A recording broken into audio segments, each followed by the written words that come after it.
Hey everyone, good to be here. It's your captain for the pirate episode of Happening, Captain Tim. I got to be honest, I didn't know why pirates were so grumpy, but now I get it.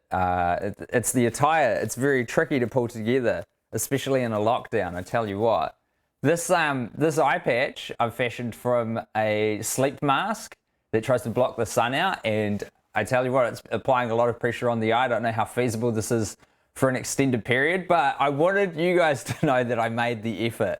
The pirate hat today is a bit of wrapping paper, just things around the house. You know what I mean? We're all getting crafty and resourceful out there, so pleasure to be here. Thank you for joining me on this pirate episode. Hey, let us know in the comments where you're watching from, where you're listening from. Maybe you've only got the audio on. I don't know. Where can you smell the show from across the internet? You know what I mean?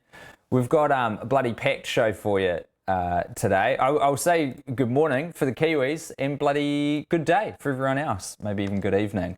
Got to check on how everything's going though, because this is the pirate episode. We're going to check the maritime. Looking at stuff is hard when you've only got one eye. I never appreciated that. It's actually quite tricky. You know, pirates didn't just do it for shits and giggles. Apparently it was so when they were on top deck, they had one eye that was adjusted for the bright sun, and then they'd swap it over when they went below deck because it was all dark, so they'd have one eye that was underexposed, so it would get real good at looking in the dark. Okay, if you happen to be a pirate and you're out there, the seas are looking good in, where is that? I think that one is in Michigan, in a place called Marine City or something like that. It's looking pretty clear. The water looks good out there. Or is that one I honestly can't read with this eye patch on. Really shows up the strength of your eyes when you've got a makeshift eye patch on. Wherever it is, it's clear as a whistle, clear as a bell, clear as day. All right, that one looks like Miami to me. Miami's looking pretty clear. A lot of ships just sitting there for the taking. If you're a potential pirate and you're looking for some sweet booty, I reckon fucking get amongst to Miami. You have a great time. Sitting ducks. And of course, speaking of ducks, what are the ducks that exist solely on the land? They are, of course, the chooks, which we must take a look at.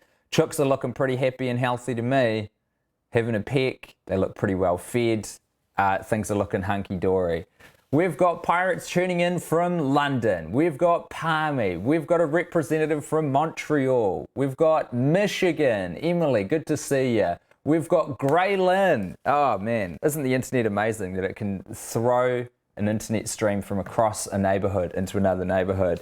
Hey, we got such a fucking packed show for you today, man. We got a lot of stuff going on. Thank you so much for everyone who contributed and everyone who's watching. You're contributing by virtue of being here. I'd like to kick off with a picture that we got sent in from Tyler. This is something he sent us. This is the Skally Wag, which he constructed from bits just around the house. He did send me an email, which I can't remember if I don't think I wrote it down, so I'm not sure if he made it for himself or his kids, but I like to think it's just for him.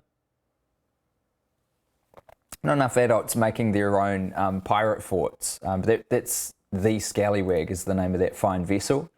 It's unfortunately landlocked. We've got another fantastic picture here. This one is from Rowan, who sent this in, doing a little bit of cosplay. We've had submissions from Rowan before. And Rowan writes, "Hi Tim, a few years ago I made a cosplay of Elizabeth Swann in her Pirate King outfit from the third Pirates of the Caribbean movie, which might have been the last one I watched now that I think about it. Very fun to swashbuckle around in, to be honest. Thanks, Rowan. P.S. Thanks for the previous kind comments about the quilt I made. I have to admit, I felt a bit like a cat dropping off a dead bird to its owner when I replied to your calls for art. Rowan, not at all. Your quilt was fantastic. And that is a great bit of cosplay. Like that's what I should be looking like, you know? Tell you what, if the shops were open, I would have put a bit more effort in, but I've got a lot of respect for cosplayers because I kind of hate costume parties and stuff. It's so much faff, and I'm like, I just want to go and hang out and do the party bit, you know, not the dress-ups. These hats, while arguably attractive, not a universal, are not super practical. But I do look more like a pirate, so it stays for now. I've got more art to show you folks. Look at this. This is from Steph, sent this in. Steph has asked not to have a Chiron specifically, but Steph says this is Susan Sarandon, and she painted it because I'm in awe of her boobs, but I am even more in awe of her acting career. And then we've got longtime contributor Strahan, who has sent in this fantastic eye-patched butt. Very on theme, very on point. I would get this framed and put up. Like, I like all of them actually. The Susan Sarandon one's really good as well. Steph, that's beautiful. Beautiful bit of art there. Oh, you'd love to see it. We should get a like a happening fridge and maybe a color printer or maybe some sort of LCD screen so it always changes and we just have all of this art on a rotate in the background. That'd be cool, eh? We'll figure that out. We'll do that. We have got a brand new segment today sent in by this absolute champion. The bit is called, the segment is called Loud Cooking, and I've been looking forward to sharing it with you all. It got sent to me in a 10-minute chunk, so quite a lot. So I chunked it down last night, cut it into 3 bits, with the author's permission, of course. So without further ado, some of the show's going to be pirate related. Not all. It's pirate flavored, more than anything. It's a pirate flavored episode of Happening. Is the eye patch going to stay? Let me know. How important is it to you? Because I'm finding it very hard to see. But I also look ridiculous. So there's 2 competing demands there. Anyway, without further ado, I want to play for you the first bit of Loud Cooking.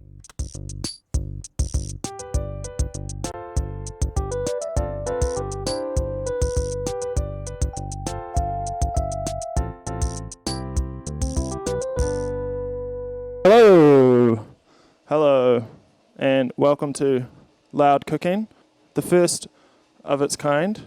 There's a million cooking shows. Finally, the cooking show is focused on what we all care about, which is the sound. But if you do like video, that's great because we got 2 cameras. We've got a second backup camera over here, which is gonna, so we're catering for all tastes. Some sounds we got going in the kitchen. We got the dishwasher running.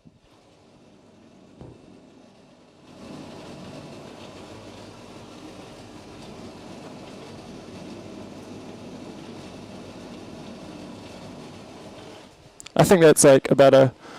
Oh, I think the cycle runs for about an hour, so that's there just in the background. So today we're going to be making popcorn, everybody's favorite popcorn. It's the best sounding food. It's in the name. All right, let's get some pans. I'm going to go for the biggest pot we got. Not because I want to make lots and lots of popcorn, but I mean I do. What am I saying? All right. Alright, so this is my cooking shelf. Do you see the popcorn? There it is. It's behind the butter.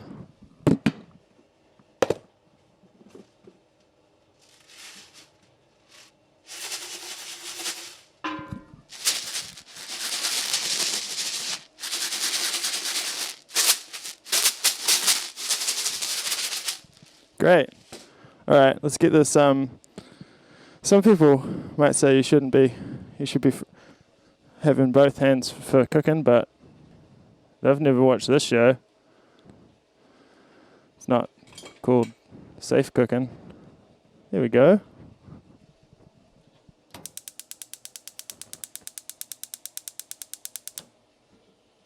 All right, that pan's on.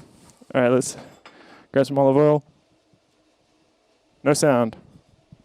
It's empty. Back. Okay, we got more olive oil. That's how you know. That's how you know it's got stuff in it, because it makes that sound. All right, pan's heating up real quick. I put a bit of olive oil in there, but you don't need to see because this is about the sound experience. Here we go. Nothing's really happening just yet, but it sounds like this.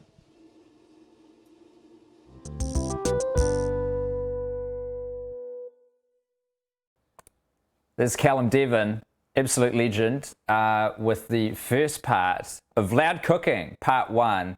I'm all about that segment. It fucking rules. Too many TV chefs just focus on the visual. Not enough people focusing on the audio there, but the young man has a strong aesthetic that he's bringing to the game, which I absolutely love, and a dynamic new way of playing with the form of television chef. So the consensus in the comments is that the eye patch must stay. Rob said it means quite a lot to me. So I'm just going to be giving the old eye periodically a rest from the intense amount of pressure that this cobbled together.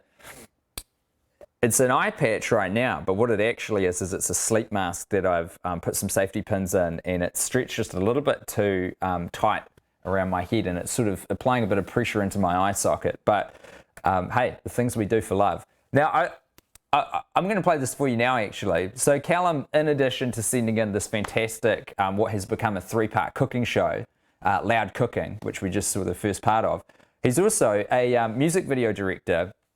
And when he gave me his Instagram handle, which I'll have on screen after this, I started having a click around some stuff that he had made. And he's directed this incredible music video for this cool as shit band in the town where I live, Auckland, called Dateline. And I was like, hey, this song that came out in February fucking rules. Do you reckon you'd mind if, would the band mind if I chuck that on? And I hope he went and asked, because he said, yeah, man, sweet as, fucking have at it. So this rules. Big old fan of this. I'm standing Dateline, and I'll get Dateline's details on screen for you as well after this, but they're on Bandcamp. This song is called Such a Bitch. Enjoy it, me hearties.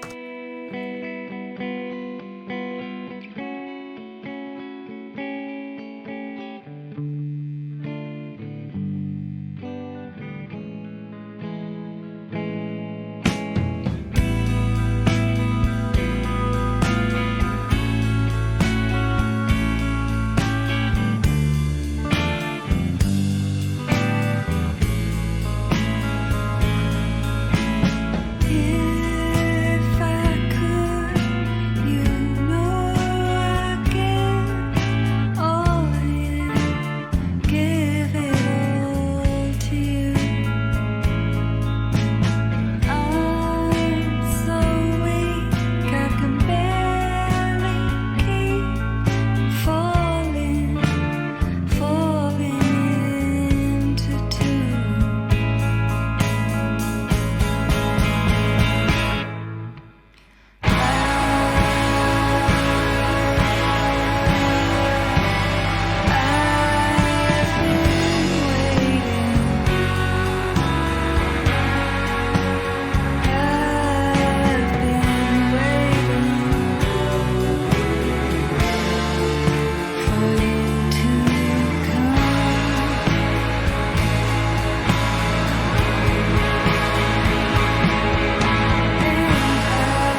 Yes, yes, yes to all of that. That is Dateline. I think they might be known as Dateline version 2.0 now, so maybe there was a change in the band, but that's where you find them, dateline.bandcamp.com. Fuck, I'm all about that song and that video. As you could tell by that last little bit there, Callum told me this on the emails. He filmed it and just had Katie, the lead singer, in the park, and they used the grass as the green screen. How good is that? It's fantastic. Welcome everyone if you're just joining us for the pirate episode of Happening. Just a reminder, we've got a website now. If you go to happeningshow.com, we've got all the bullshits there. Previous episodes are loaded up on the episodes page, which is where you'd expect. And we've got the Instagram and the Twitter and the Facebook on there as well. And you can also support the show on patreon.com/something. I don't know, the link's on the website. That's why I've got the website, you know, so it's all just in the one place, happeningshow.com. Now, back on the pirate theme, I've got some, oh shit, what an opportunity. I get to play the, I don't think I loaded it in, but I've got some poems to play for you all, but I forgot to chuck in the poetry corner sting.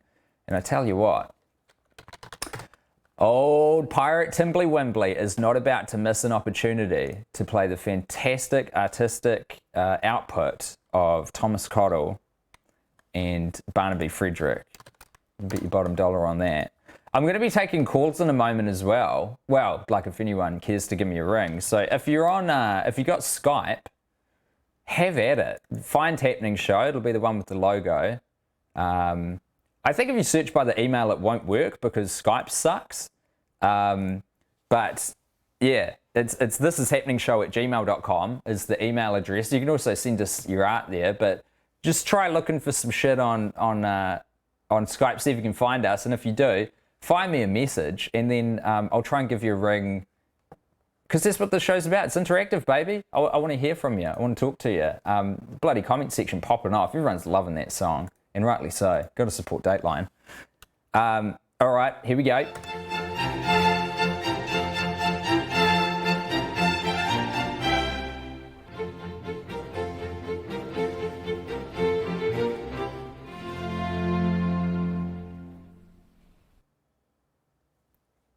Beautiful work there from Thomas and Barnaby. Now, Kim M has sent us some pirate poems. The first one is a haiku. I fucked it up already. I'm a sad pirate. I cannot plunder booty under quarantine. There's a haiku. Do the math. Very good. Thank you, Kim. Here's Kim's second contribution to the show. This is a poem called 10 Things I Hate About Pirates. I hate the way pirates talk to me and the way they cut their hair. I hate the way pirates drive my car. I hate it when pirates stare.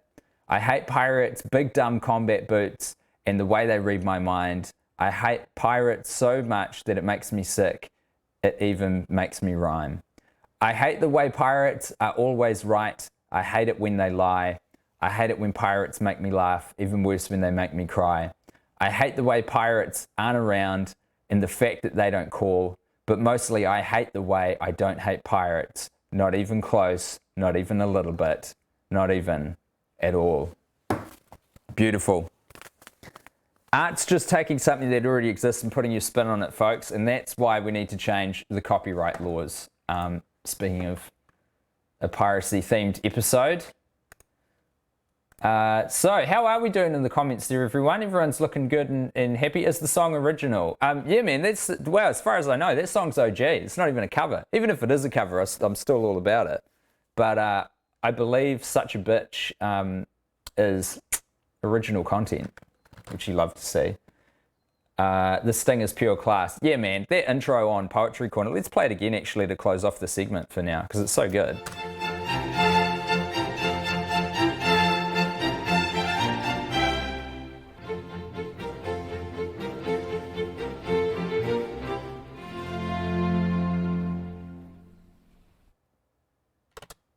Hey Callum, I see you in the comments and I want to commend you on both an amazing music video for Dateline and also for your what has become a 3-part segment, Loud Cooking, which we're going to get the rest of throughout the show.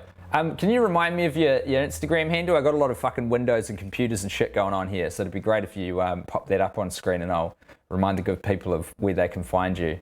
That'd be superb. All right, folks. We've got a few guests coming up a little bit later on, but I'll tell you who is in the comments, and that's Harry Thompson-Cook. And our man has sent us another beautiful song that he's made while in lockdown. I think he sent us maybe, if you include the covers, this might be song number 5 contribution from him, which is putting him in quickly the Happening Hall of Fame, an all-timer. Real contender for greatest of all time. Oh, here we go. I've got a little message here. I'll accept the message coming in from Meredith. Hi, it's Meredith. I sent in my art last week and chatted. We named it Forbidden Nacho. Up for a chat. Let's see if we can get Meredith on the line, eh? Stop everything. Hold the press. Stop the press. I want to talk to Meredith, who made that cool quilty thing. All right, Meredith. I think we're connected, but I'll be honest. Oh, hello. Okay. Unfortunately, right now I can't hear you, but I can see you. You look great. Let me put you on screen. There was a button for this. It was a cool fucking... I'm going to take the eye patch up for just a moment, everyone. I hope you don't mind. Oh, dang, the thing went away. There was a... Meredith, I had the thing set up for the Skype, which was going to make it all cool and groovy, and it's just disappeared. It's a bit of an experimental technology, so I'm going to go back to the old way of doing it, which I'm not even sure if I've got plugged in at the moment. Oh yeah, I can do this. We're going to get that mad echo going on though. Can you talk for a little bit? Oh, nuts. Can't hear you. Fuck, you hate to see it. You absolutely hate to see it. All right, well, I'll tell you what. You stay on the line there, Meredith, and we'll start hitting some buttons and trying some stuff. And in the meanwhile, I'm going to play Harry's song for you. I should probably stay a little more focused. You know, if you say you're going to play Harry's song, play Harry's song. Don't fucking break the Skype machine. Okay, where is Harry's song? Harry's song. Here we go. This is called Anything You Want, Baby, which, as far as I know, is an OG from our man, Harry Thompson-Cook. Enjoy.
Oh, that is the beautiful and talented.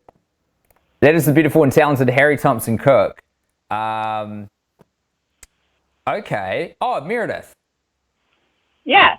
Okay, sweet. Now your audio is coming in beautiful and clear. This is a true victory for the show. Well done, us.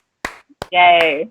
Good job, team. So good to see you. Thank you for calling into the show. You fired us through a beautiful. What was it? It was like a fabric. It was like a tessellated, multicolored. Yeah. You describe it. You made it. Paper collage, mixed media, I guess I'd call it. There's some yarn thrown in there. Yeah. Very different from my normal work.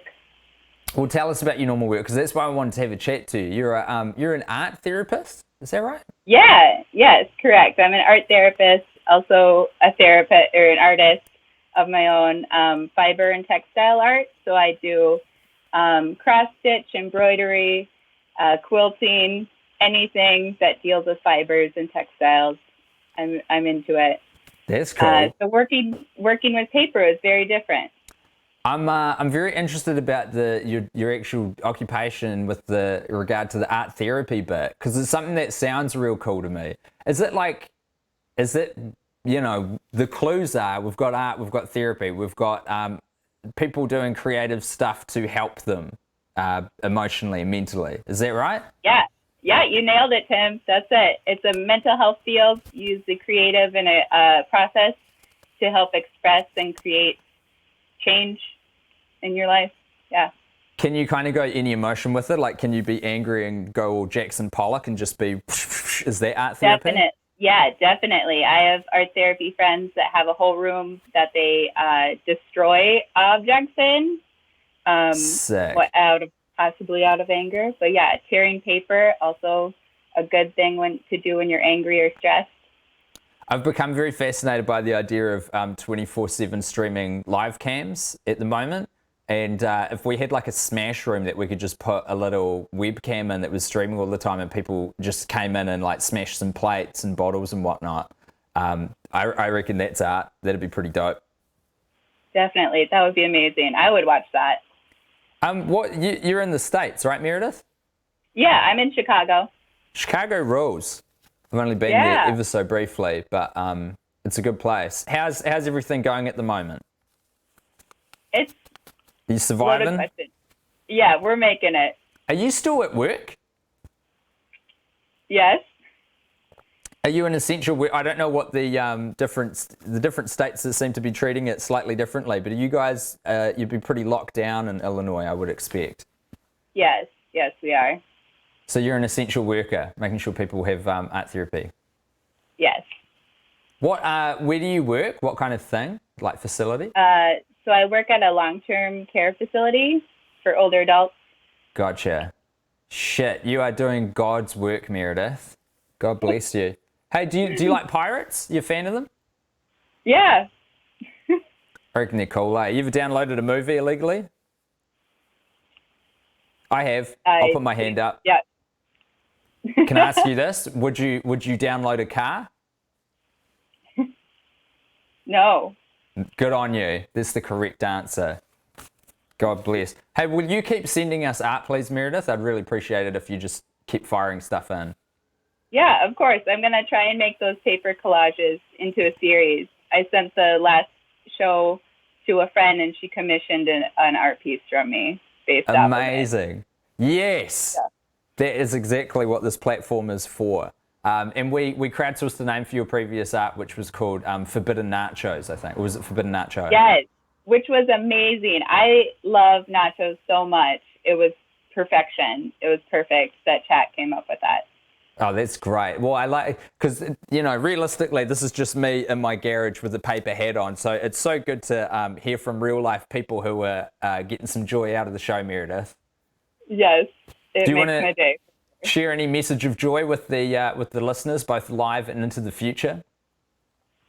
I don't know. You can tell them to get fucked if you want. Up to you. No, be kind to each other.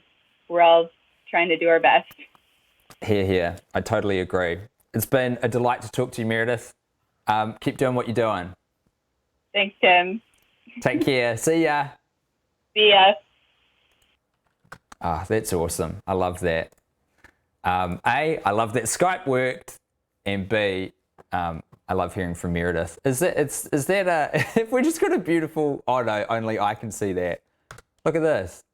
Just a great frame of Meredith with that beautiful smile. I'm going to keep that up for a little bit till we go to the next bit, because that makes me very happy. So rarely does Skype do you a kindness where it freezes on a frame. Oh, dang, and it's gone. Well, all good things must come to an end. This hat is really getting the better of me. Hey, I was supposed to be talking to someone at 10 who was, oh, that's right. Fuck, I'm excited about this. Now, I didn't get his goddamn Skype details ahead of time, so maybe I'll chuck a bit of pre-prepared something on while I try and chase him down. Look, I've got something from... do you guys remember Oliver? Oliver came on the show on Skype and told us that, and I apologise if I've got this wrong, because I said this last time, and now I don't know if I'm enforcing a false memory or if I'm correct. But I think he's like a civil engineer or a structural engineer. Either way, he deals with 3D modelling software for his job, and he's sort of trained himself how to use it, and he's upskilling himself as time goes on. And he's a fan of escape rooms, but he doesn't like how... unrealistic the situations are. So what Oliver has done is, using the 3D modeling software that he's taught himself for work, he's created escape rooms for the people. So this is the latest edition of Oliver's Oddventures escape rooms for the people.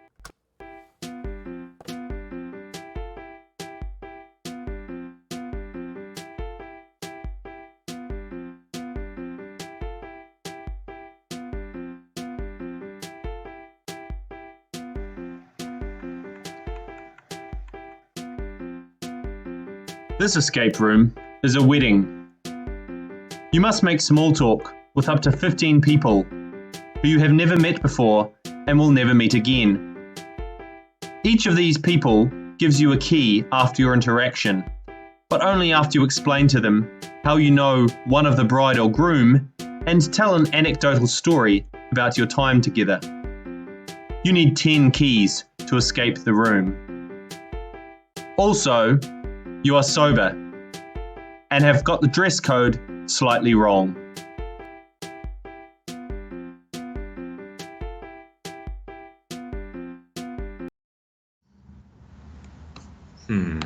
How and that is Oliver's escape room for the people, Oddventures. Sorry, I've got Carlo Ritchie on the line. Carlo, people can hear you. How are you? Very well, Tim. How are you?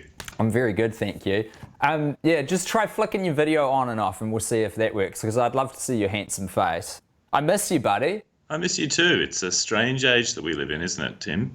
Usually I get a little bit of my Carlo Ritchie fix topped up during the Australian Comedy Festivals, but obviously in lieu of those, I haven't been able to press my flesh against yours for our annual meetup. No, and the blood gods demand their sacrifices, don't they?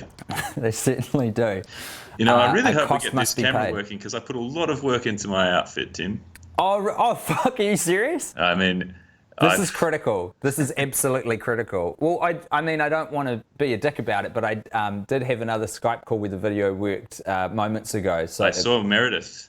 What a bundle of joy. Yeah, Meredith rules. What a good job, art therapist. I love that.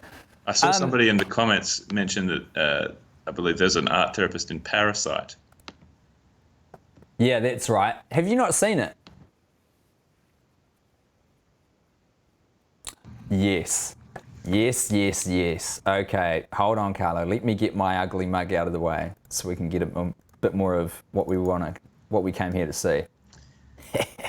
Yes.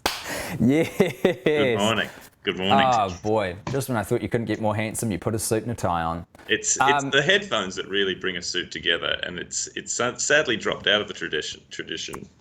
It is. Yeah, the headphones are the rug of the room that is your face. Yeah, exactly. A lot of Scandinavian design doesn't incorporate the headsets anymore, but few of us have got it hanging on. I've brought you on the show today, and this is slightly tangential for the pirate episode, but it sort of works. Well, maybe not. So I think I coughed directly into the microphone then. Sorry about that. Carlo, I have actually mentioned this on multiple episodes of Happening. I've been talking to people about it for the last couple of weeks. I inserted it into a pub quiz. You have a theory which you introduced me to about 2 years ago, which has never left my mind. And we ended up going to the pub and talking about it for about an hour. I was so fascinated with it. And that is due to extensive research that you have done. Would I be right in saying you are of the belief that the Titanic did not sink? I'm not of that belief, but it certainly is a compelling argument. And, what are icebergs if not the pirates of the North Atlantic, Tim? Yeah, that's a good point.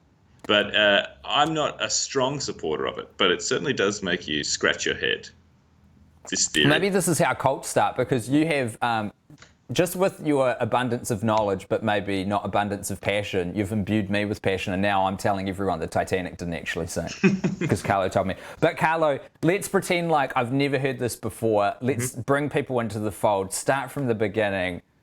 Please, tell us. Okay, so the 10th of April, 1912, a little ship, you might have heard of it, called the Titanic, leaves Belfast Lough in Northern Ireland. At that point, still part of Ireland as a British territory, and it heads on what will be its fatal maiden voyage. Now, this is where everything starts coming into play with this theory. So, most people know the story that the Titanic left on its maiden voyage. It's called the Unsinkable Ship. It, of course, struck an iceberg on the 14th of April, 1912, as we all know. I mean, many people set their watch to that fact, I think. And it sank within about 2.5 hours. The theory is that it was not, in fact, the Titanic that sank, but the Titanic's sister ship, the Olympic, disguised as the Titanic. So this all comes from one sort of critical piece of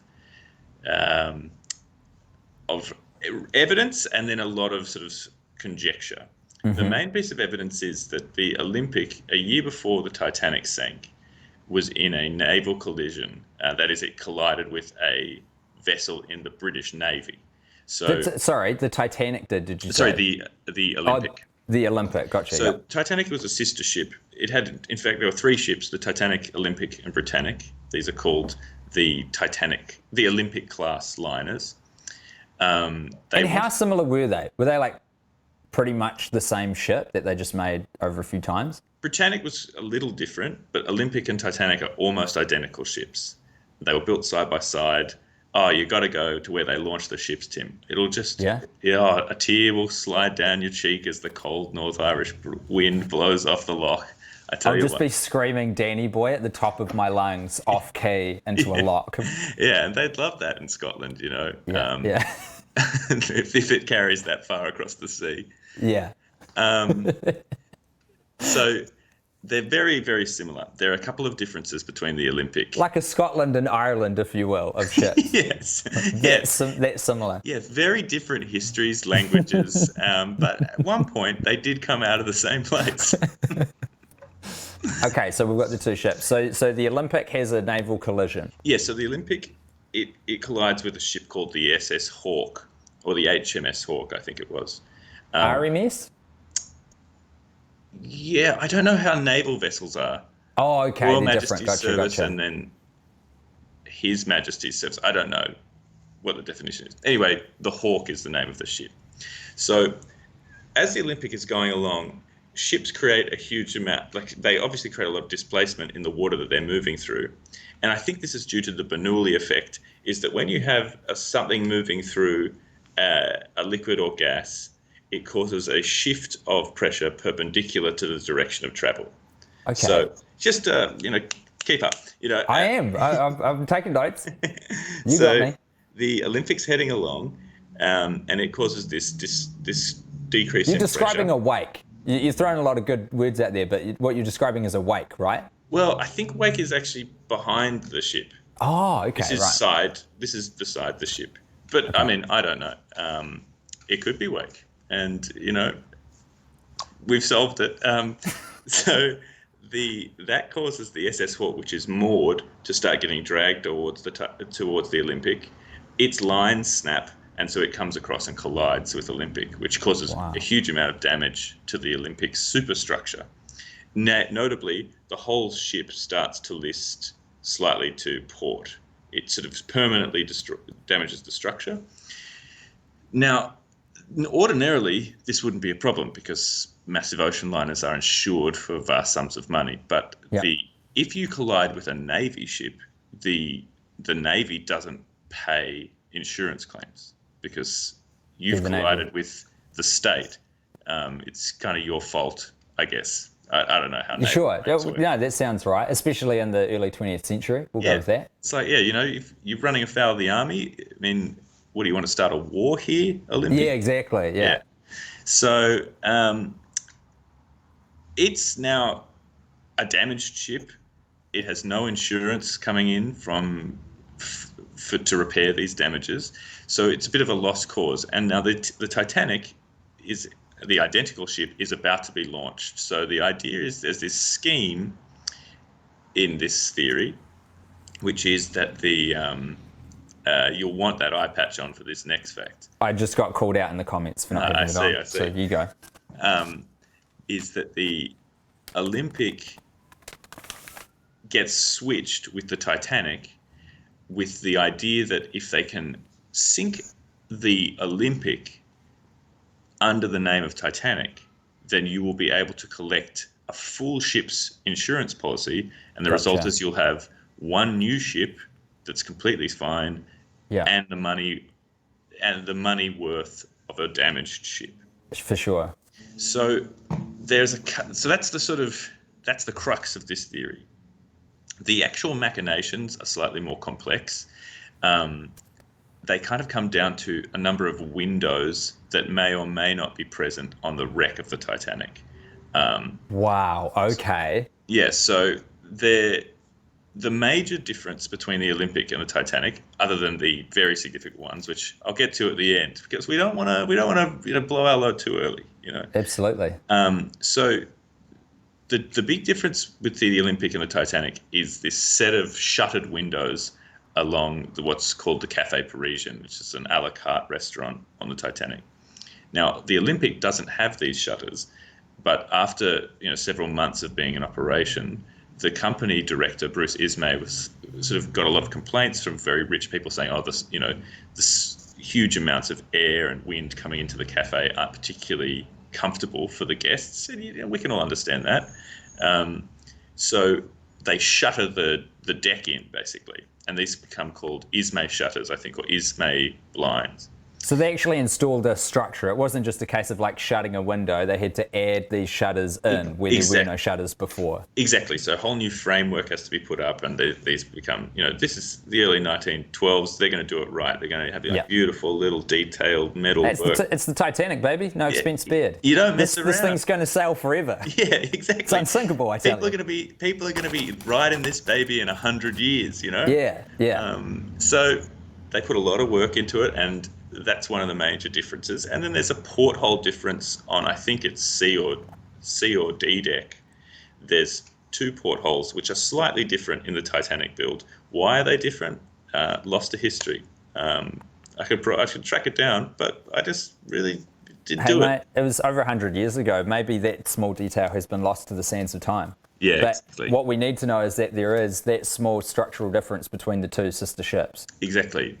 So now this is the dilemma: is that the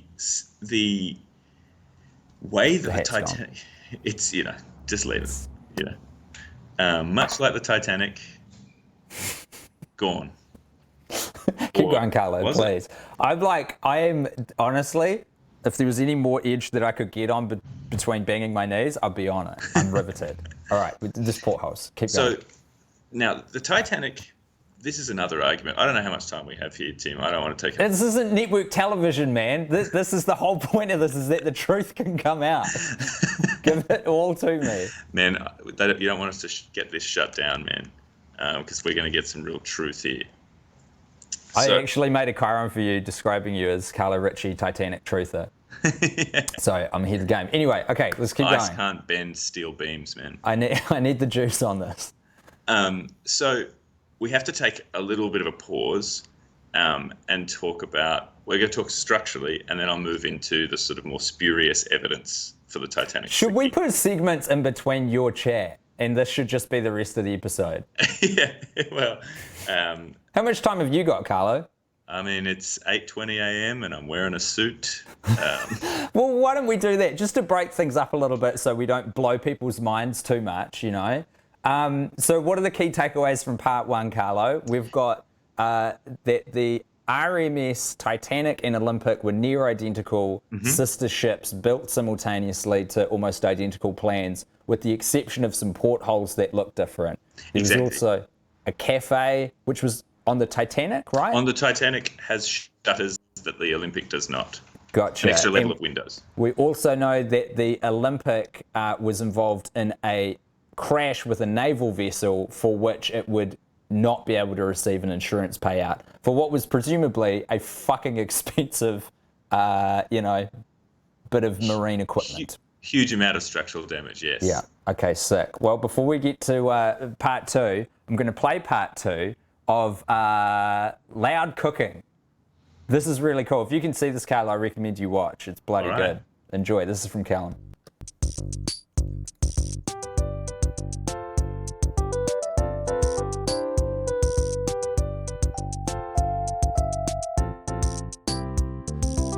So my whole strategy for popcorn, you want to put the popcorn kernels in, let them heat up with the oil.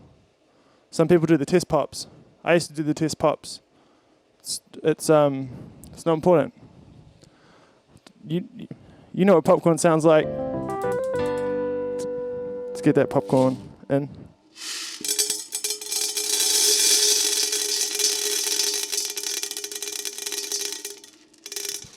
Did you count how many that was?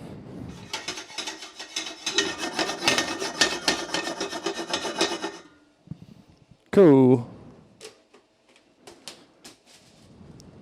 Let's get one of these spoons. All right, here we go.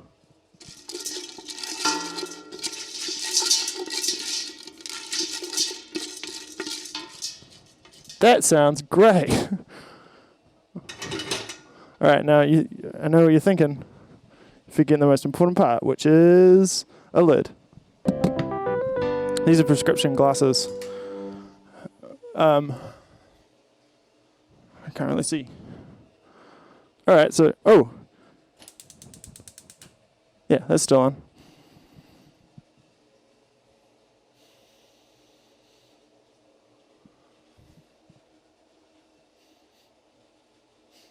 I can't really tell if I'm dizzy because of the glasses or because I left the gas on, but without the heat, but whew, gas is back on now. In either case.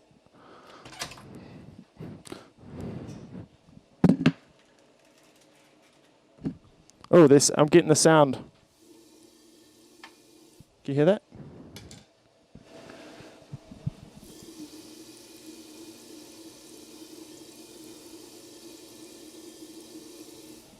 It's pretty good. That's pretty good. All right.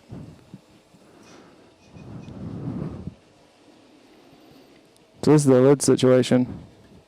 Let's take you off there.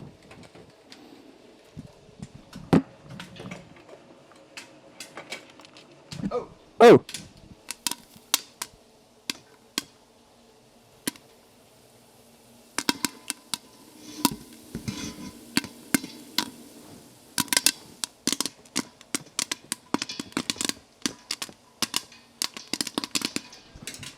We got popping. There's popcorn. All right, give it a little shake.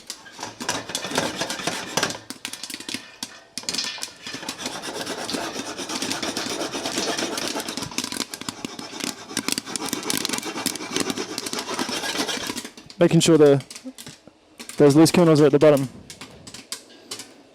That's a popcorn pot. Listen to this. Slowing down. Slowing right down. cutting that popcorn. I need to get a bowl.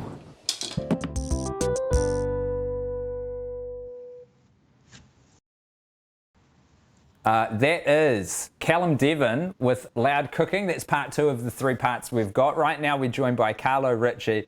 Carlo, if I'm on my phone while we're talking, it's just because I need to bump the next guest a little bit because I refuse to take 1 second of time away from you telling us about how the Titanic didn't really sink. It's an important message, Tim, and it needs to get out there. It's absolutely critical. Callum, again, thank you so much for sending that segment in. It's fucking great, and I hope we get more editions of this. If you saw the cool music video before, Carlo, that was also made by Callum for Dateline. Really? Such a bitch, yeah. He used a fucking grass as a green screen in a park. That is wild. And you were asking about the song that I played. What was the song that had the Jolly Roger? Yeah. It was so that's Harry Thompson-Cook he's watching live right now. That was an incredible track. He's a dude who, like, I first knew him because he worked at the Classic, at the big comedy club here, and he's also a really good stand-up. And then he's just been biffing these, like, incredible fully produced songs out of his bedroom during lockdown. Far out, that was awesome. I know, he's too talented. All right. Put me in the mind of that track from the start of Portlandia. Anyway, sorry. No, not at all. Hey, so, go. Next part. Okay, so the next part is another structural issue. So one of the reasons why it was very unclear whether it was, once the Titanic's wreck was found, because let's not forget that a lot of for 80 years, no one knew where the Titanic was. And in fact, no one really knew where it sank because the emergency signal that was sent out, the emergency broadcast, it used to be called, we now call it SOS. At that time, it was called CQD because CQ meant call all ships and D meant distress. So at that time, the CQD messages that went out, the SOS message that went out, put the Titanic at coordinates where they thought the ship was, but in fact, the fact that they didn't have any GPS, there was no way of actually telling where you were. The only way you could do it was with a process called dead reckoning, which was you worked out how long you had been traveling at such a speed from when you had last taken an accurate reading, which they did with the sun. So at night, you just kind of had to guess where you were in the ocean. So they got quite close in their where they thought they were, but in actual fact, they sank about, I think, 12 or 25 nautical miles from where they had given their distress signal. Anyway, that's a little fact, but the fact is, for years, they didn't know where the Titanic had sunk. And so during this time, a lot of conspiracy theories started to develop, and this is where this one particularly percolated. And then when they found the Titanic, it was then brought into sort of further query because the way that the Titanic sank is also disputed and very heavily argued. If you want to get down a very deep rabbit hole, you can just look up all of the physics experiments that have been done to work out how the Titanic sank or how a ship of that size could sink and how much water would you need to do certain breakup.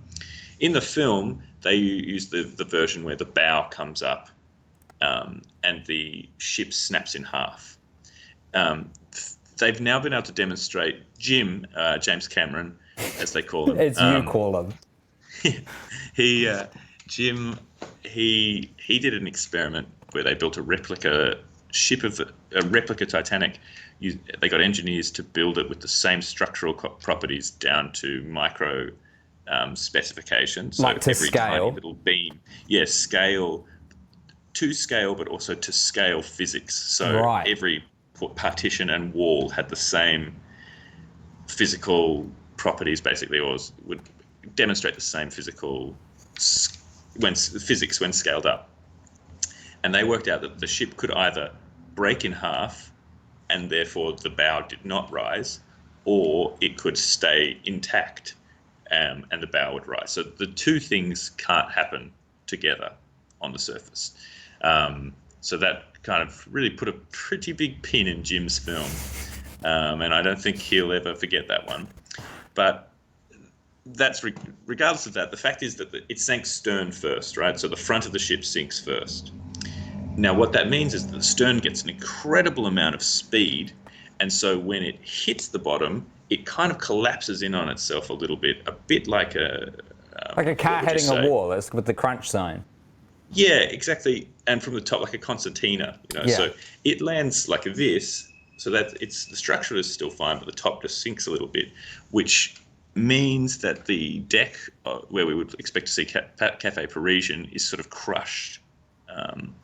So that kind of removes one of the easy visual proofs that it's the Titanic versus the Olympic. Now that's about the best physical evidence that we have, as it's very difficult to tell from the hulls of the ship. Are you fucking kidding me, Carlo? The best physical evidence we have is that we can't see the Cafe Parisian. Yeah, that's what I mean. Come on, man. I really thought you were winding up to a big old reveal there. I feel cheated. No, look, this is just the tip of the iceberg. Give me the iceberg then, buddy. I know I said that we had unlimited time before, but that was only partially true.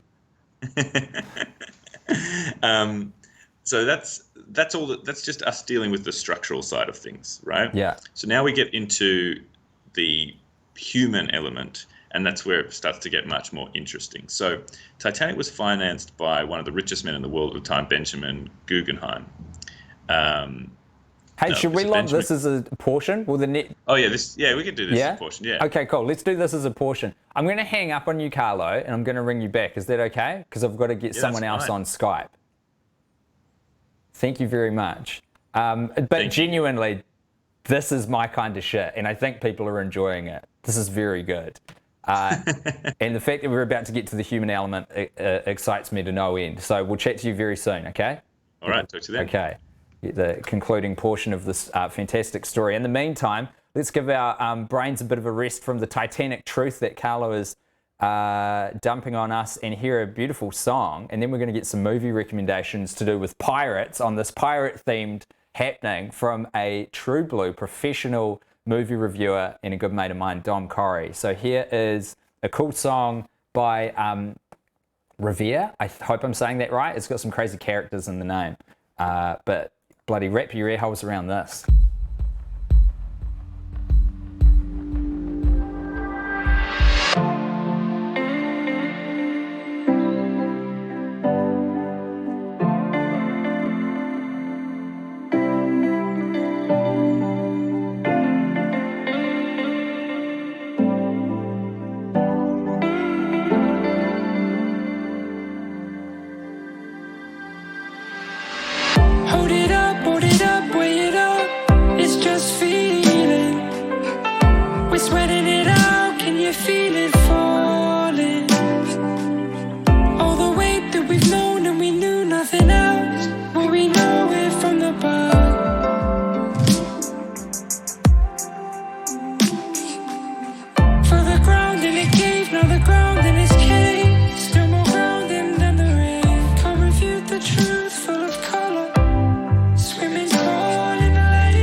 That was Rêver. Hopefully everyone can hear me. Welcome back to the pirate episode of Happening. And I think now, hopefully this is going to work. I've got, oh boy, here we go. Okay, wish me luck, everyone. We should have Dom Corry on the line, who's going to tell us about, on this this Happening all to do with pirates, the best pirate movies ever made. Dom, how are you? Great, Tim. How are you? I can hear you, so I'm feeling fucking fantastic. Pretty much invincible right now. You're in New Zealand. Yeah, yep.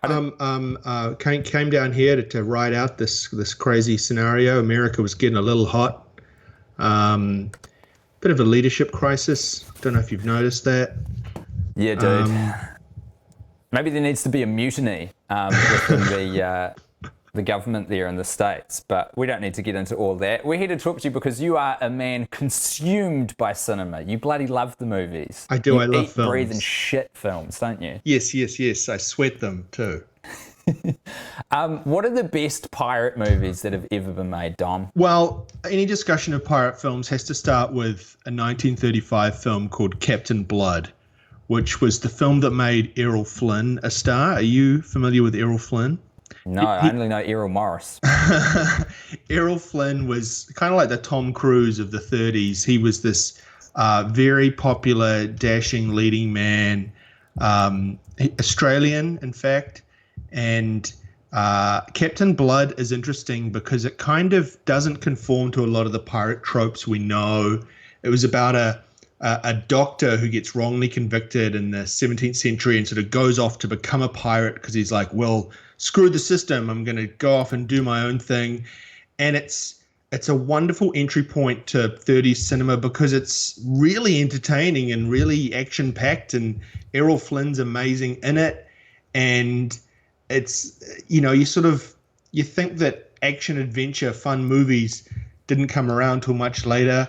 But boy, Captain Blood just holds up so well. Directed by Michael Curtiz, who went on to make The Adventures of Robin Hood, which is kind of like the most iconic Robin Hood film, similarly entertaining. So Captain Blood's where you start, but if you want to talk about classic pirate tropes, it all kind of goes back to 1950s Treasure Island with Robert Newton as Long John Silver. That's where kind of all the old... Real quick, Dom, I'm just going to try and put on screen some of... people would have seen me struggling with this before. But so this is a black and white movie, obviously. Yes. Errol Flynn's Captain Blood. Yeah. It looks very epic in scope, very huge. A lot of sweeping shots of ships and whatnot. Yeah. It's a wonderful movie. And, people would sort of think that watching a film from 1935 would be nothing but a chore. But boy, Captain Blood is awesome. And... So anyway, the whole like army, hearties, all that kind of stuff, that all goes back to Treasure Island from 1950, classic adaptation of the novel. It's been adapted many times, but Robert Newton as Long John Silver, you could argue that even in a post-Johnny Depp world, he's still cinema's most iconic pirate. It's fun just watching clips of him on YouTube.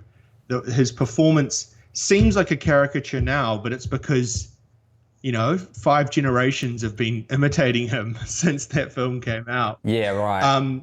Pirates kind of went out of fashion for a while there. There was a notable film that came out in 1980 called The Island that was based on a book by Peter Benchley, who wrote Jaws, which was about a bunch of inbred pirates on an island. And... it's kind. Did you just spoil the ending? It's a weird, gross film, but kind of an oddity. Michael Caine is the lead in it. It's just kind of a weird sort of outlier in the pirate film canon.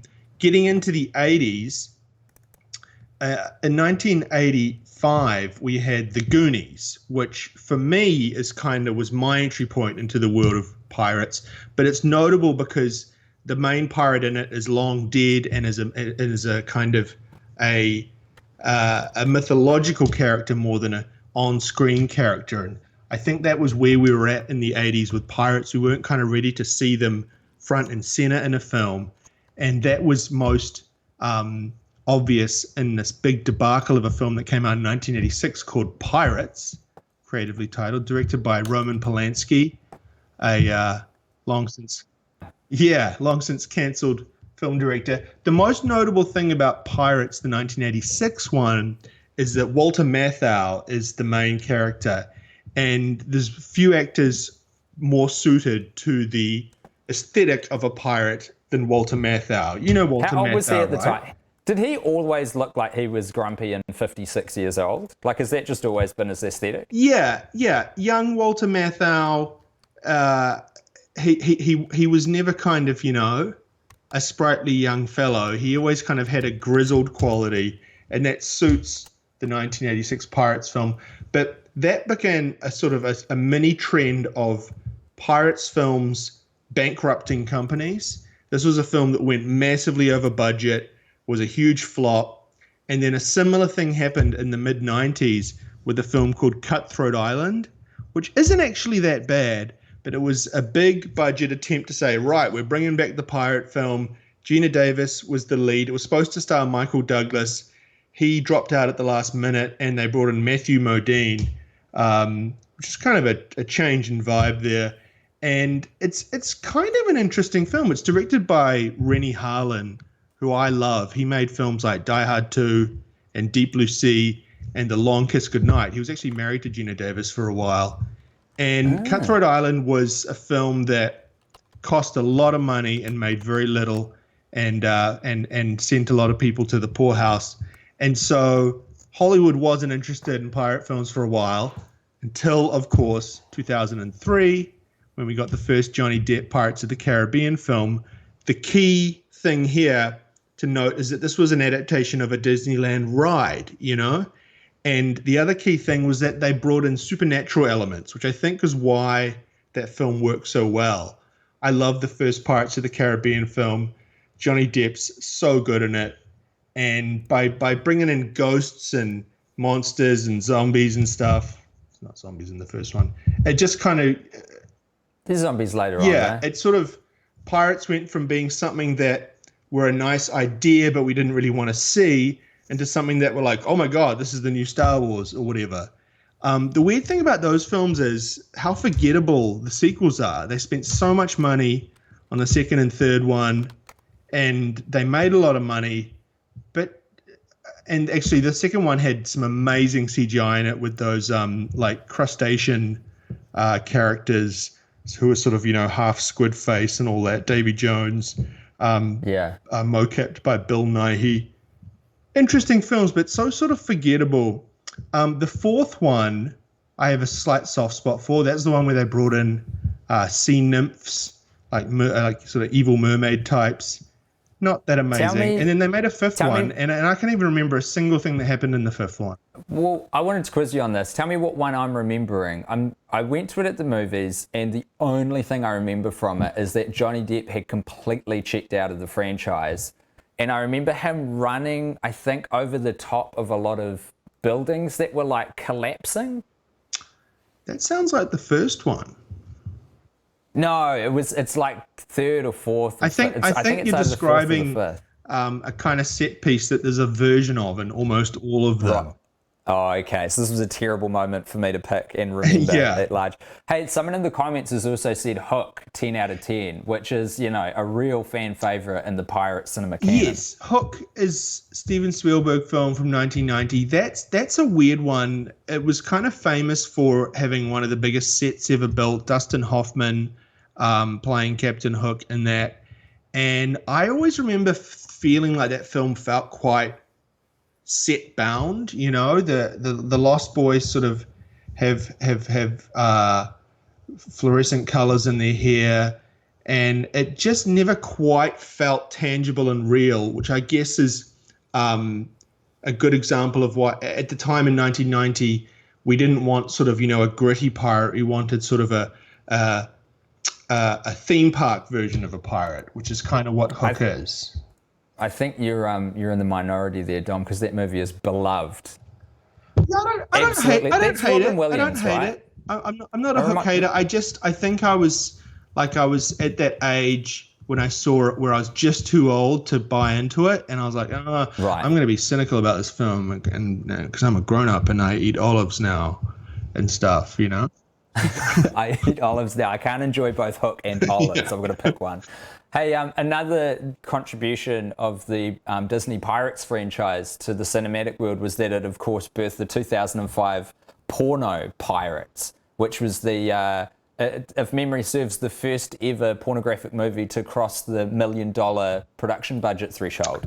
And then Really? it then spawned a sequel, Pirates 2, Stagnetti's Revenge. I've just got the wiki page up now. Stagnetti's Revenge. That is such a porn name.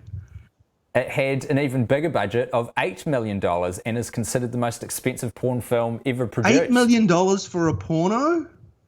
Yeah, dog. Wow. See, and that's probably one of those things like the finale of, was it MASH that broke all the records? This was in the pub quiz I did on Happening a couple of episodes ago, where that will probably never be replicated, right? Because in 2005, there were enough people still paying for porn that you could probably make that money back. But now everyone's like, are you kidding me? Yeah. Should also mention there's a mini franchise of stop motion animated film called, I think they're called The Pirates with an exclamation mark. And I love a title with punctuation. Yeah, very cool. I haven't seen these films, but I do love stop motion animation. I believe there was a sequel, beloved by children, no doubt. Yeah, there's a weird theory around punctuation in films. Like all the Zucker Brothers films have exclamation marks, like Airplane, Top Secret, The Naked Gun. You know what doesn't have a question mark at the end of it is Who Framed Roger Rabbit, even though it's a question? Because there was a theory that if you put a question mark on a poster or in the title of a film, that it kind of diminishes in some way the impact. So yeah, you look it up and it's like, no, we're answering a question. It's like such and such it's Who Framed Roger Rabbit, not Who Framed Roger Rabbit, you know? Anyway. Who Framed Roger Rabbit? It's like the first word is missing. Yeah, that's Who Framed Roger Rabbit. I think I've got playing in a corner now, just below you, Dom, a bit of the animated Pirates kid series, and it looks cool. Is it claymation? It looks like Wallace and Gromit. Yeah. Stop motion animation. Love that technique. It looks great. There's talk now that they're going to reboot the Disney Pirates franchise. I think Johnny Depp's, spilled over into the problematic phase of his career. No one's that excited about getting him involved anymore. But you can't understate how interesting the 2003 one was, because when they were making it and Johnny Depp was doing this kind of like I'm semi-drunk the whole time performance, everyone involved was like, what is happening with this $200 million film? We've got this sort of semi-indie actor doing something very bizarre and specific. How is this possibly going to work? But it really did work, and it's kind of great that they let such a weird thing happen. In retrospect, it seems like, a slam dunk theme park-esque movie. But at the time, it was kind of bold and kind of weird. Well, you've totally recolored my perception of Pirates, because you're right. Because it was so big, you, in retrospect, go, oh yeah, of course, this is a bloody commercial hit. This is a safe choice. But it wasn't. It was bold. Yeah. Love that. Dom, fantastic recommendations for our remaining bits of lockdown. If people are pirate thirsty, yeah, go check out Captain Blood. It's people are so afraid of watching old films. They think it's going to like watching a foreign film or something. I don't want to, write off the entire world as being Philistines, but it's an uphill battle trying to get people to watch a film made before 1990, let alone 1935. It feels like reading a book, to be honest. Even just looking at a black and white trailer, I'm like, yeah. Okay. And you must be a fan of the Goonies, right? Yeah, I watched like half of it recently, but then fell asleep. But yeah, I watched it a lot as a kid. There's a Great key movie. scene where Sloth, a character you probably couldn't do these days, is watching a pirate movie, and he's watching That's Captain cool. Blood, and it's, right. Isn't he wearing like a pirate hat at the time? Yeah, and he copies the move from Captain Blood where he gets the knife and goes into the sail and slides down the sail by cutting into the sail, It's like in the same way that authors love writing a story about other authors, filmmakers bloody love putting movies in their movies. Totally. All right, man. So good to hear from you. Thank you for joining us on this pirate-themed happening. You're a force for good, Tim. Always a pleasure. Appreciate it. Have a See good you, one. buddy. See you Stay later. well. Bye. And we're going to throw now to... Oh, how do I do this? We are going to get the third and final part of Loud Cooking from Callum, and then I'm going to get Carlo Ritchie back on the line, and we're going to hear this third part of a tale about how the Titanic never fucking sunk.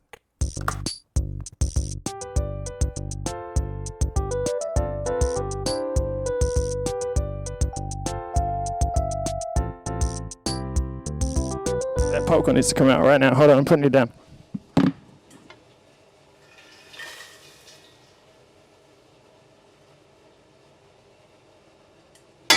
Showing you there, that's no unpop kernels.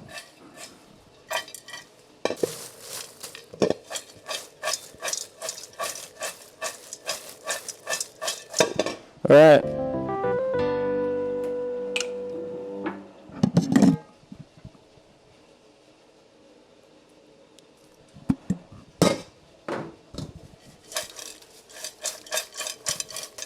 All right, so they've got a little bit of olive oil on them. Great. Now, ingredient number 2. Salt. Just about that much.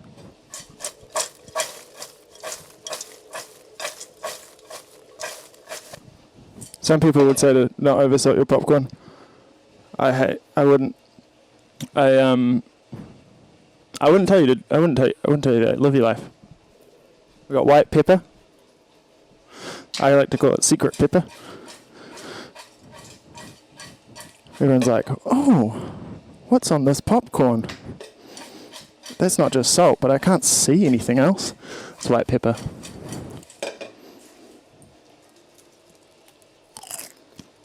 Listen to that crunch. Alright, so that's... Oh God. It's quite stressful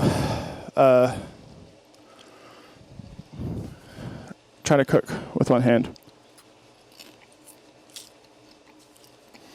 But I don't know how I'd do this with a mic stand. Thanks everyone. See you next time.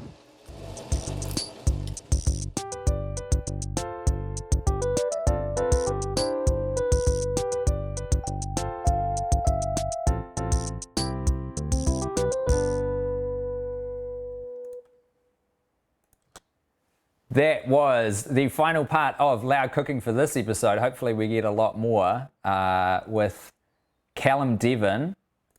Man, I love that segment. That is what I'm looking for. And hopefully who I've got now, I know that right now we've got a little frozen bit of Dom, but Carlo Ritchie, he's back, baby. It's the segment that just keeps going. Thank you. Thanks for staying with us.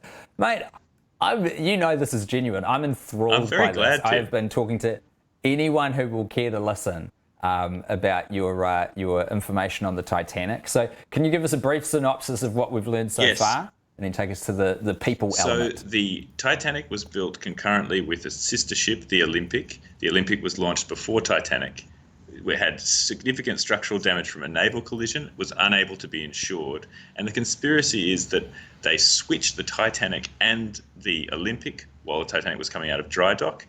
And by doing this, they sank the Titanic, getting a complete payout on a fully operational ship while also maintaining a good ship in the fleet, basically.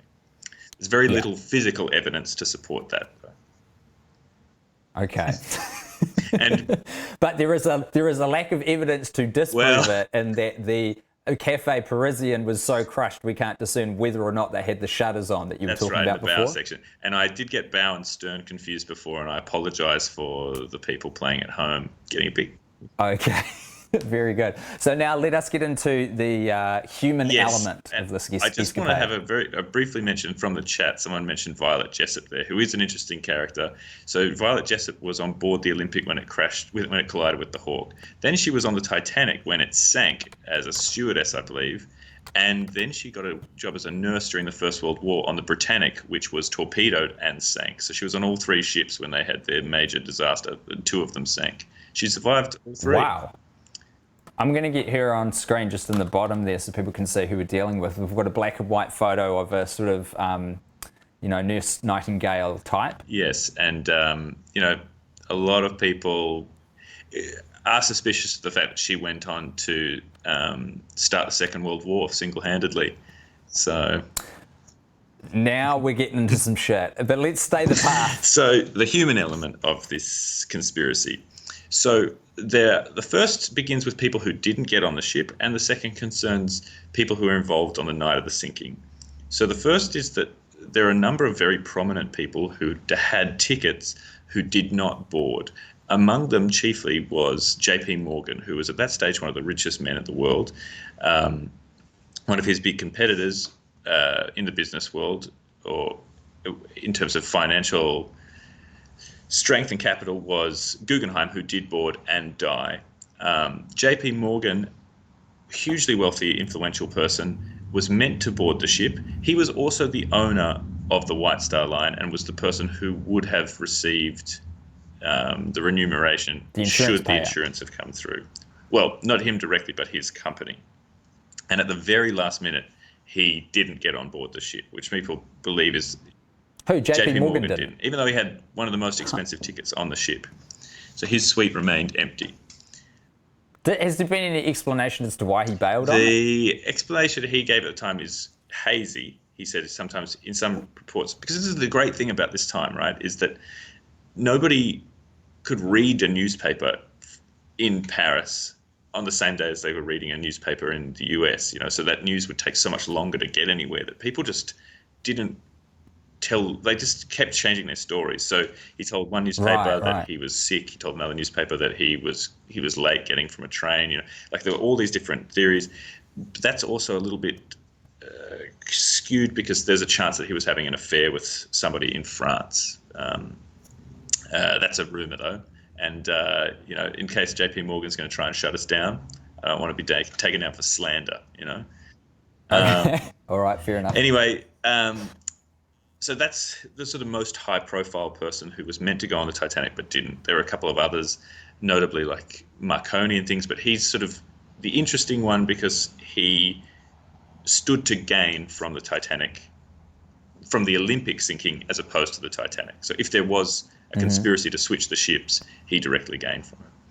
The next question comes into a ship called the Californian, which is believed by some to have been the mystery ship, which is a whole other segment in itself, which is a ship that people could see from the Titanic. There are two ships that were identified on the night as being very close to the Titanic. One was so close that they could see its lights.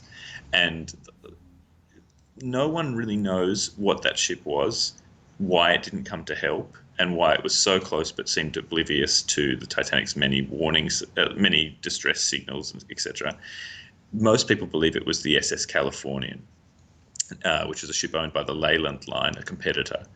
Now, there's some points of conjecture around the California. Interestingly, the California's position in actual terms was very close to where the Titanic thought it was. And this has led some people to believe that the reason Titanic gave the wrong, as I discussed earlier, it gave the wrong CQD, it gave the wrong coordinates for its distress message, is that they thought they were going to be close to the Californian, in that they had planned a rendezvous as opposed to that they confused the dead reckoning in the evening. So this theory is based on another piece of conjecture, which is that the Californian left.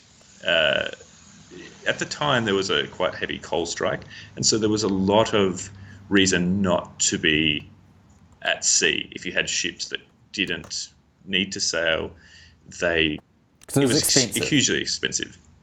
And the Californian was traveling with very few passengers on board, very little stowage.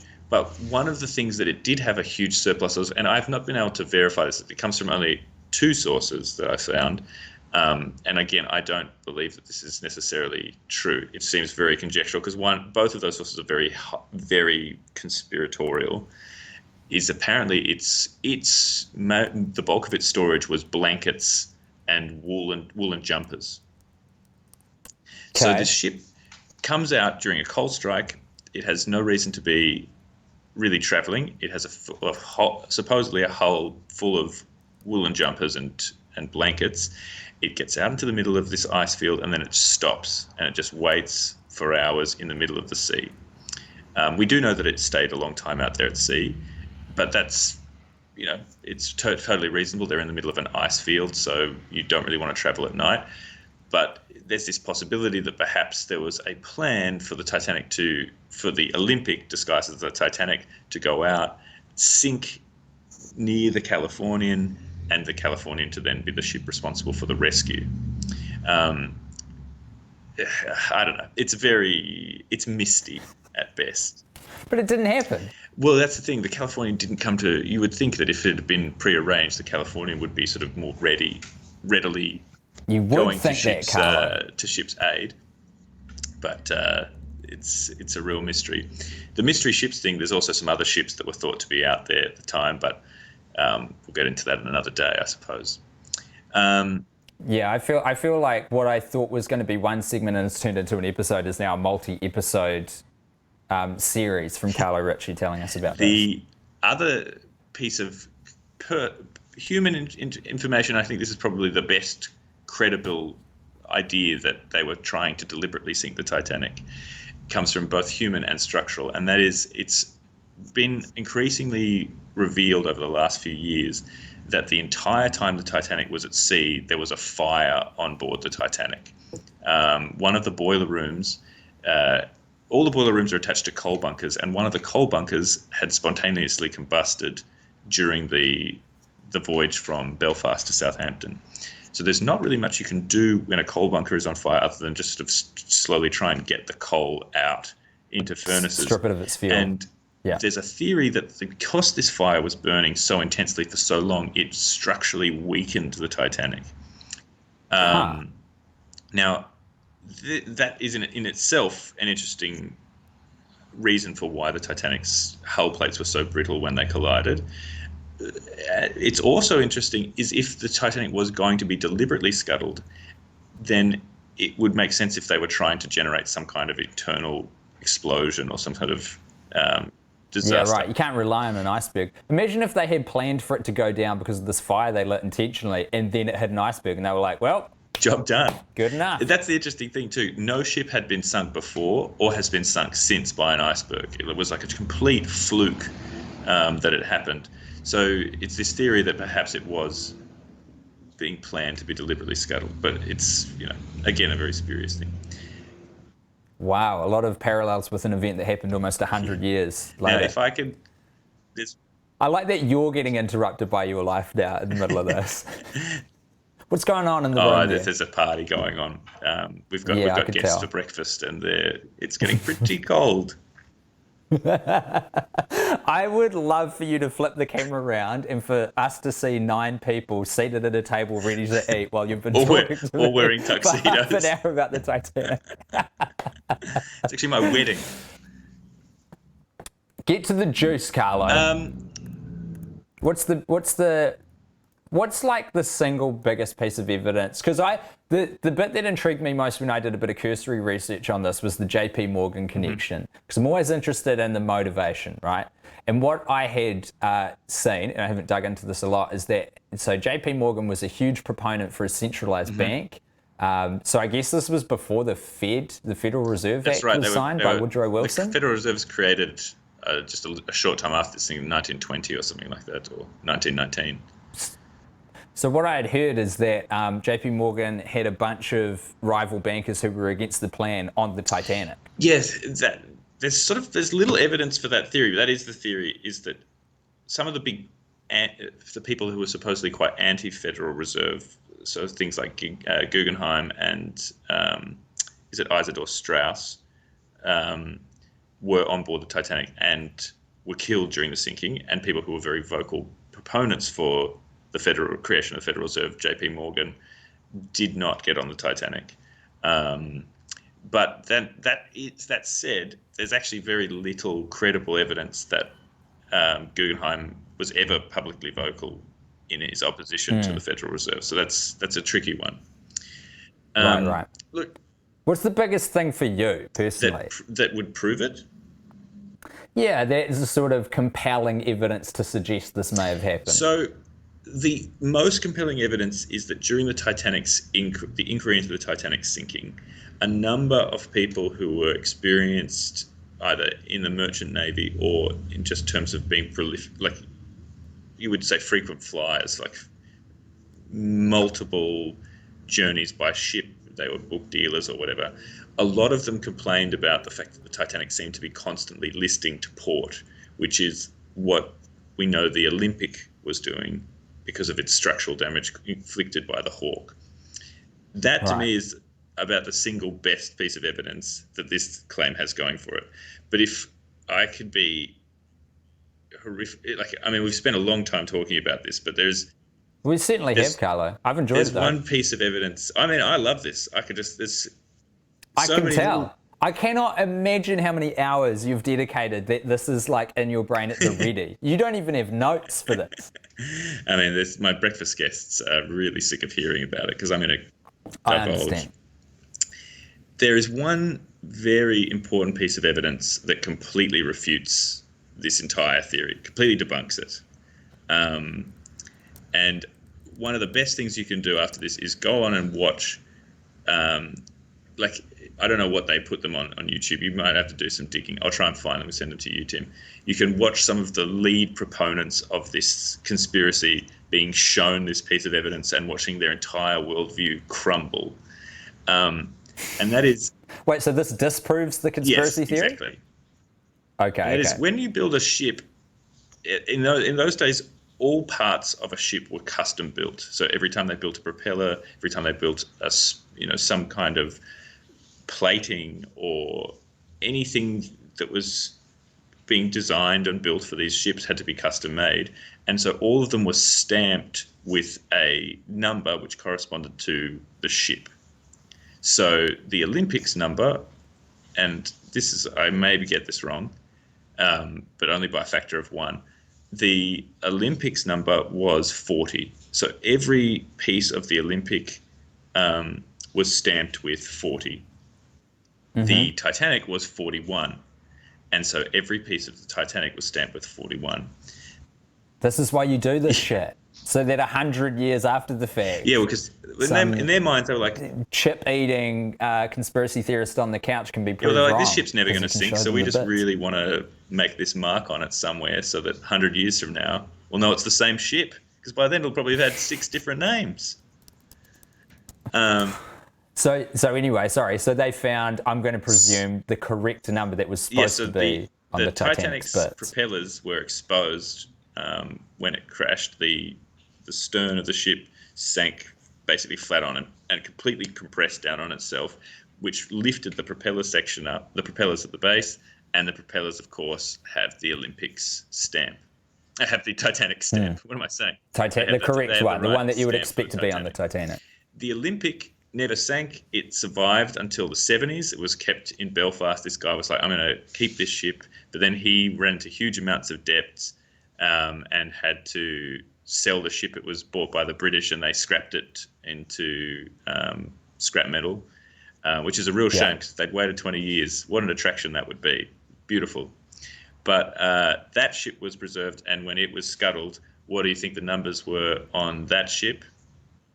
I can't remember which one corresponds to which, but I'm going to guess it was the one supposed to be on the Titanic again. Nobody knows. No, it was the Olympics. It was the Olympics. Oh, so it was the right one. So, Carlo, what an incredible thing you've done by coming on the show today. I would conservatively say we've been chatting for 30 minutes, and in your final breath, because I'm going to cut this loose here, you've managed to undo any chance of what you've talked about being relevant, or compelling? I think the biggest joke the world ever played was that the Titanic existed. You think it didn't exist at all? That's a story for another time. Big brain thinking, that's part 2. Well, Carlo, I'd say it is a pleasure to see you and to talk to you. I just can't believe you took the wind out of the sails right at the end of a half-hour chat about it. I would feel disingenuous knowing what I know about the Titanic now. Okay, well then what I needed to do actually is repackage this as going, hey, you know how everyone believes the Titanic didn't sink? Carlo's going to clear that up. You do have to ask the question of, what if it was still deliberately sunk, but it wasn't because they wanted it to pretend to be the Olympic? They just wanted to sink the Titanic. And then... Well, then give me the evidence for that, Carlo. Well, that, my friend, will have to wait for another time. Hey, what I was doing just earlier, you might have seen my attention diverted, is I was trying to find some videos of the Plonk family band. Yes. Do you know if are there any songs available online that I could put, and do I have your permission to chuck them on? We've got one. I see if... Is it like on YouTube or what? So for those of you who don't know, Carlo's actually a super funny dude when he's not talking about the issue closest to his heart, which is the Titanic/Olympic. And then we've got to get the facts out there. But Carlo is 1/3 of an incredible improv troupe called the Beer Pack, who have toured internationally and are like the sickest show in town. If you ever get to see it, you have to. And also is it a quartet? The Plonk family band? It's a trio, but we get in guest musicians, so it can be a sextet even. A sextet. The sexiest of all the arrangements. Do you know if there is a video, but I just don't know how to access it. I think it may be private.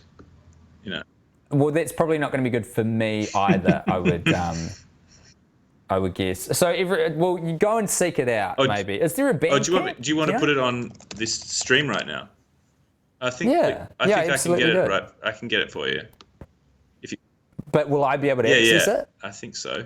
Sick. What I'm going to do is share another contribution that we've got from Joseph Nathan, who's done a great segment, which I have named for him because he didn't name it, which is called Joe is in the Movies. And here is his most recent contributed segment. I see a whole army of my countrymen here in defiance of tyranny. Oh, you okay? Yeah, no, I'm fine. Thank you for... Yeah, I'm all good. You ever done anything like this before? First battle. You've come to fight as free men. It's exciting. Huh? Yeah, I'm excited too. You have an axe? Yeah, pretty nice, huh? Yeah, I just have this thing. That's all I could grab. Fight and you may die. Run and you'll live. He's good, isn't he? Can't really focus on anything, actually. What did you have to eat this morning? You eaten enough today? Haven't eaten anything today. Oh, can't fight on an empty stomach. They'll never take our freedom! We're gonna go fight! We're gonna fight! Ready? You go and I'll be right. I'm bringing up the rear. Come on, man! I'm in the second wave.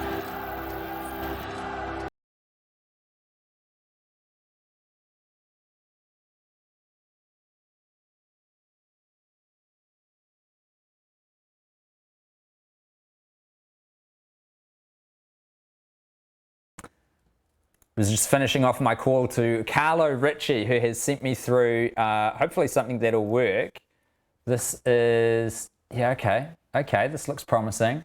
So this is the Plonk family band playing with Montaigne, who, I'm hitting the wrong thing, is representing Australia, I think, still in the Eurovision Song Quest, and Montaigne's just a real fucking cool person in her own right. Here is Plonk Family Band featuring Carlo.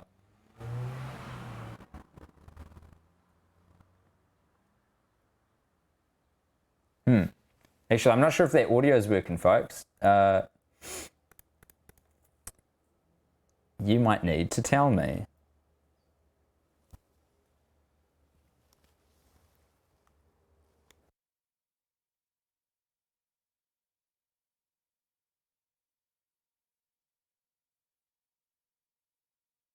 Okay, I'm going to go out on a limb and say that it's definitely not working.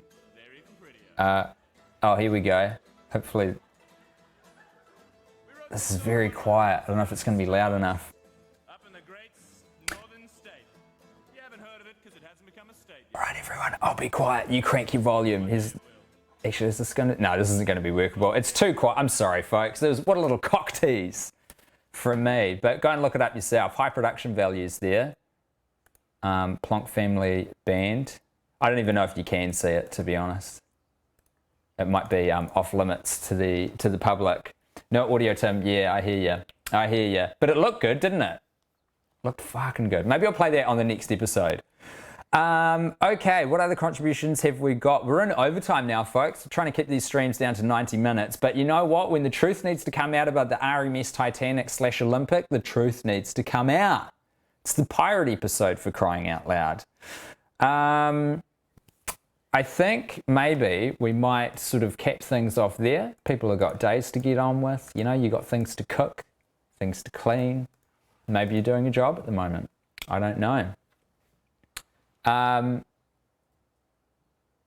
Now we good now, for fuck's sake. Oh, people are mad that I took it off. I'll tell you what I'll do. Does anyone want to play a little pirate game? Give me a ring on the Skype. We'll play a pirate game. It's Happening Show. If you can find me on Skype, that is the first challenge. You've got to find the Happening Show's Skype account, and then you've got to send me a message, and then when that message comes up, you'll give me a ring. Because I've prepared a little few questions about pirates. If you want to play the game, then you can. Also, this relates to piracy. I think I'd be remiss to not play this video. This is the first time in Happening history, I think, that I'm playing something that has not been sent in by something. It's something that I went and found. But it feels relevant for today, and it's more of an educational public service announcement style of address. So here we go while I try and get someone on the phone. Hey, come look at the site. Oh, cool. Can you download the Foo Fighters? Yeah. Hold on.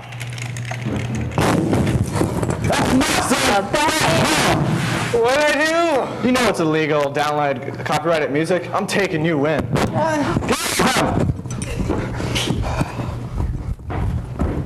Pay for music, never legally download.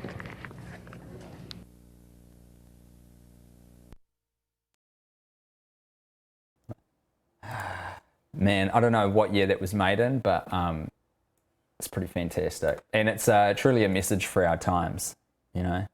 I wonder if I've got... No, I don't. I'll put this in as well. There was a big rumor that this bit of content, which if you're around my age, if you're a millennial, I'm going to go so far as to say, you'll recognize this bit of footage. And there was an urban legend that I looked up last night that...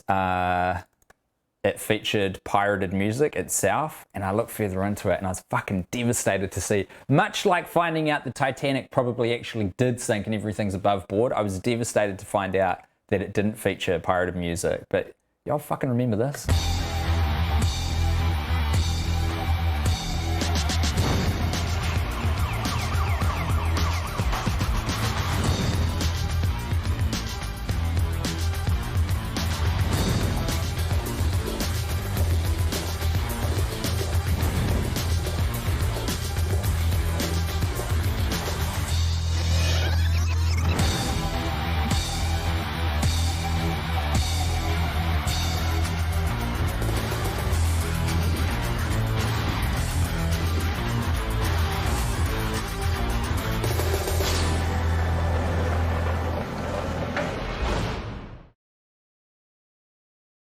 Because that's the thing about piracy, folks. It is either violent crimes, usually committed on the high seas out of the jurisdiction of a nation state, or for some reason committing copyright infringement.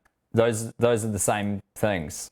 I don't know why that's the case. Either I'm operating Skype completely incorrectly, or no one has successfully managed to find the show. Yeah, that was unskippable on DVDs. If you want to play the pirate game, It's not a great game, but you know, it's the start of a game. This is the thing, you got to start and keep building. So this is the pirate game as it stands at the moment. If you want to give me a ring on Happening Show on Skype, you'll be our first contestant. Maybe I'll even do a prize. We've got a Patreon. We can afford a little pirate booty for someone if they win, for sure. But that goddamn message doesn't make any sense because you absolutely would steal it. Like if I could peer-to-peer download a car, I would 100% be doing that. You know? In fact, as a bit of a service announcement, I wonder if it would be useful to show you guys how to not pirate stuff. Would that be... I think that'd probably be an appropriate use of our time here on the pirate episode. Let me just get a little screen capture up. Okay. So, if you wanted to make sure you don't pirate, let me make sure I can get both things on screen. The first step that you don't want to take is get a BitTorrent client, a peer-to-peer sharing software. One that I'm familiar with, but it's a bit out of date now, is Deluge. Oliver's here from Oliver's Adventures. Hey, Oliver. No one can hear you yet, but hopefully I can remedy that in just one moment. Let me see if I can fix this up. Do you want to play the pirate? Oh, he's taking his headphones off for a hot second. Do you want to play the pirate game, Oliver? Let's do it. All right, done. I'll interrupt what I'm doing and get back to it later. There's two ways you can play, Oliver. And we're going to have some stakes. You're in New Zealand. I'll give you a Prezi card. Oh, I don't need a present. That's all right. You just pretend to give me one. That's all good. We're playing for you being the champion of the game. You can either do 3 coin flips and guess them correctly because pirates loved gambling, or you can answer some trivia questions about pirates. Trivia, definitely. Yeah, I'm so glad you picked that because it's got to be more fun for the show, for people watching at home. I'm just going to put the window up. Oh, God, I've really fuffed it. Here we go. I want to be able to see the YouTube comments coming in, make sure we're still going okay there while I give you the trivia. Your first question is this true or false? Julius Caesar got taken by pirates who demanded 20 talents for his release, but Julius Caesar became so incensed at the low amount that he demanded they ask for 50 talents instead. He wasn't angry about being captured, he was angry about his low ransom amount. True. Yeah, totally true. Well done. Your second question. In response to so many Navymen defecting to piracy, the British Royal Navy allowed crew to plunder whatever they could get from foreign ships instead of it going to the Crown, which is what happened previously. In what era was this?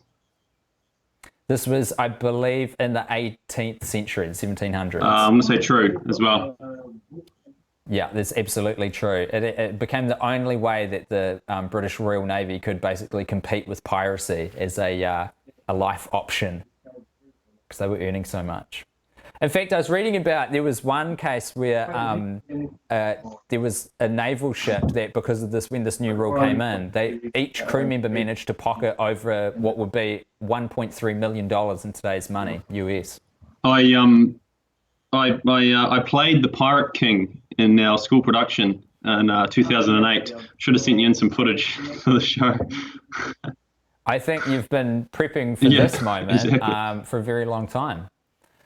The first known English pirate was William Morris, who was sentenced to be hanged, drawn and quartered by King Henry III in 1241. True or false? True. No, that's false. Nah, it's actually true. Well done. Okay, your last question to win the prize. Are you ready? Yeah, I'm ready. Long John Silver was never a real guy. True or false? False, but his name probably wasn't John. No, you actually got that one wrong. Would have been a clean sweep. I got a question for you. What was Blackbeard's real name? I got no idea. John something. I think it's Edward Teach. Somebody correct me in the comments if I'm wrong. We can just Google it. It's like a 40-second delay versus Edward Teach. Yeah, you got There you it. go. Should ask me. Alternatively spelt Edward Thatch, born in 1680 and died in 1718, which means he was only 38? What a fucking... These young bucks getting a career for themselves before 40, and like, his name has lasted for hundreds of years. What am I up to? Streaming to tens of people talking about pirates. Blackbeard, yeah. Oliver, I'm going to say you've won the game because you answered only one incorrectly. Oh, thanks, Tim. Thanks for joining us. No worries. Bye, See ya. buddy. Keep sending us more Oddventures, please. We love them. Of course. So good. Cheers. That latest one was great. See ya. It was Oliver. Now back to teaching you how to not do piracy. So you don't want to go on the website of a place where you can download the software, and then you don't want to click on download. And then if you're using Windows, don't go to Windows. So this is the problem. It was last updated in 2017, but you know, beggars can't be choosers. Let me just we'll just pop that on the desktop somewhere, and let's just download. Oh, that's downloading surprisingly slowly. Wouldn't have anticipated that. Then when you've got your software loaded up, you don't want to go to a website such as this one, which is in LeetSpeak, leetx.to, and then search for something like Last Man on Earth. I think that was the name of the...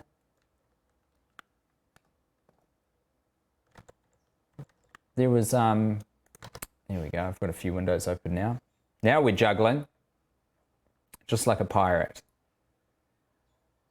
Yeah, the Man from Earth is what we were looking for, the Man from Earth. And the reason why we're looking specifically for the Man from Earth, which was a movie referenced by Alexander Jones in his great segment. Oh no. Now you don't want to accidentally click anything. Alexander Jones's segment is called Cheese Dream or Actual Movie. And he mentioned this film, which sounded like a bad acid trip, but has been distributed with the go-ahead of the film producers on peer-to-peer networking sites. So I don't know if you guys can't see this, but you want to go ahead and install the BitTorrenting software like Deluge. That's going to go ahead and do its thing. That's just quickly installing there. And once that's done, that bit of software allows you to grab torrent magnets, which is something you don't want to deal with at all because you're not a pirate. But then you can click on magnet download just there from a website like that one. Now, if anything like this pops up, you're going to get rid of that as much as you can. Just get rid of it. That's recognized that it's the kind of thing that Deluge wants. But the other way to do it, if you want to go a bit safer, is you right-click and you go save. Oh, it doesn't let me do that. Save link address, and then we'll get Deluge up on screen. See if I can show you how to make sure you don't accidentally pirate anything here. Let's have a look at Deluge. That's it there. And then we'll just ignore everything you can see on screen there, I reckon, would be great. And then we go add a little URL that we've copied and just pop it in there. And that's how you pirate. So just make sure you don't follow any of those steps and you should be in the clear. And because I enjoyed it so much and because it's an important message, I really think it's incumbent on me to lay this on you again. Hey, come look at the site. Oh, cool. Can you download the Foo Fighters? Yeah. Hold on.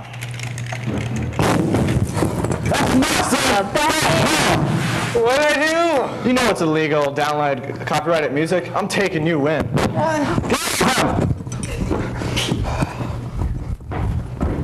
Pay for music, never legally download. Never illegally download. Don't do it.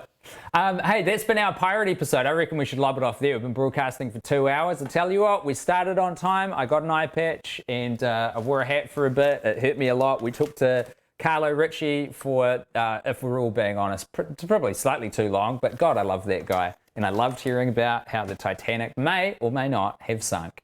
Thank you so much for Meredith for calling in earlier, having a chat to us, who's an art therapist in Chicago.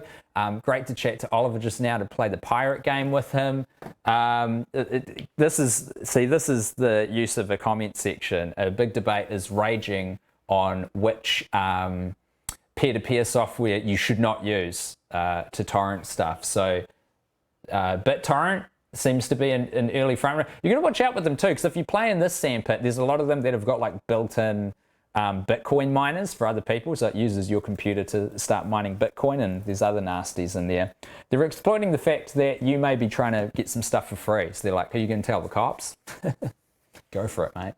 Anyway, lots of love, everyone. We're going to do another happening in a few days on Tuesday night, New Zealand time.